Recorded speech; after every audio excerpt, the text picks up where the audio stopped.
What does a digital PR newbie need to do to get a job in the industry?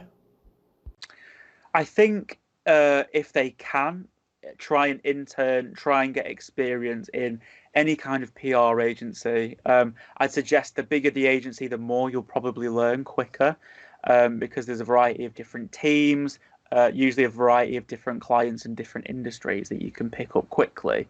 Um, Aside from that, what I'd say is if you're trying to go into it without or with very little experience, it's demonstrate your initiative. I think a lot of PR is very fast paced and it's very reactive.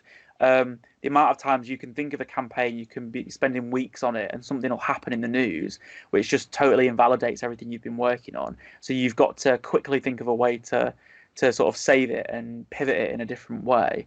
And I think if you can demonstrate that creativity and also that initiative and that sort of adaptability, I'd say they're sort of three key skills that you're going to need in the industry, aside as experience, really.